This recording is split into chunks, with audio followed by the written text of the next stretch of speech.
Étienne Tshisekedi, bonjour. Bonjour. Ces dernières années, on croyait que vous étiez retiré de la politique, puis voilà, vous faites un retour en fanfare. Qu'est-ce qui vous a décidé à reprendre le combat? Bon, mon silence n'était que le temps nécessaire pour me soigner en Belgique. Et dès que la santé me l'a permis, c'est comme ça que j'ai repris mon travail habituel, ma mission que je crois être celle d'amener le peuple congolais à établir un état de droit chez lui.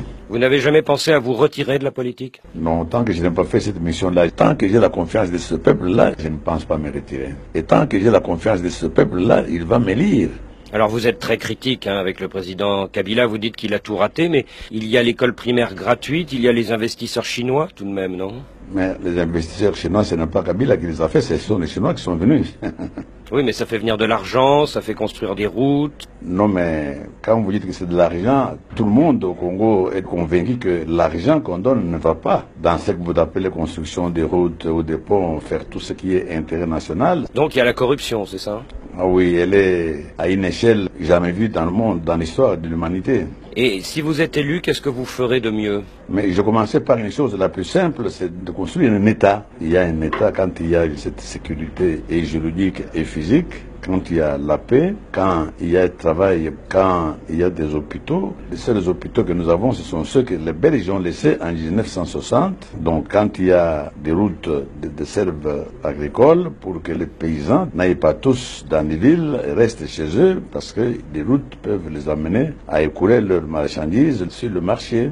Mais la corruption que vous dénoncez, elle existe depuis l'époque Mobutu. Est-ce qu'elle n'est pas rentrée dans la culture de beaucoup de Congolais? Est-ce que vraiment vous pourrez la combattre? Non, pas du tout. Quand j'étais élu Premier ministre, dès le jour même, tous ceux qui avaient les biens de l'État ont rendu les biens de l'État à l'État. C'est pour vous dire que quand l'exemple vient d'en haut, les gens suivent. Mais quand la corruption commence d'en haut, alors comment voulez-vous qu'elle puisse ne pas avoir lieu? Parce que justement, les poissons commencent par pourrir par la tête.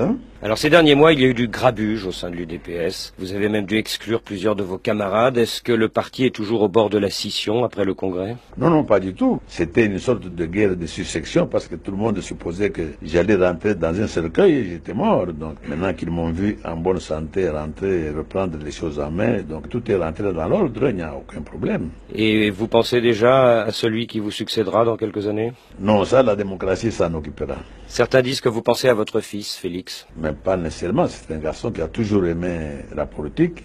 Je ne peux pas l'empêcher de le faire. Si la démocratie le choisit, je ne peux pas m'opposer. Mais si la démocratie ne choisit pas, je n'en ferai pas un problème. Donc c'est les militants qui décideront? Absolument. Dans un congrès extraordinaire. Étienne Tshisekedi, votre parti est très implanté dans le Kasaï, au centre du pays. C'est sa force, mais est-ce que ce n'est pas aussi sa faiblesse? Mais pas du tout. Depuis toutes ces dictatures qui ont suivi Mobutu, il y a un silence ici qui est le fruit du terrorisme qui est exercé chaque jour sur la population. C'est comme ça que vous avez l'impression que dans les autres provinces, il n'y a pas la même implantation. Mais maintenant que le Congolais commence à chasser la peur, venez voir maintenant ce qui se passe dans mon congrès. Les délégations sont venues de tous les coins de la République. Mais tout de même, est-ce que vous n'avez pas intérêt à faire alliance avec Jean-Pierre Bemba et Vital Kamerhe, par exemple, pour ratisser plus large à l'ouest comme à l'est du Congo? Ah mais c'est évident, quand j'ai ouvert le congrès de mon parti, mon premier discours était que j'ai fait un appel à toutes les forces acquises au changement. Mais même si je suis disposé à faire appel à d'autres partis, mais l'UDPS s'est battu 30 ans pour d'abord gagner les élections.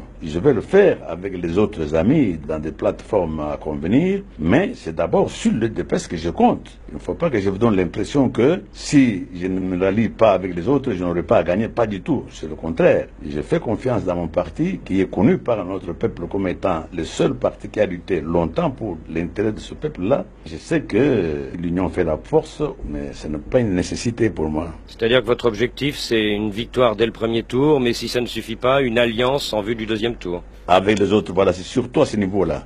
Il y a 4 ans, vous avez boycotté la dernière présidentielle parce que vous avez estimé que la communauté internationale avait choisi son candidat à l'avance et que le jeu était truqué.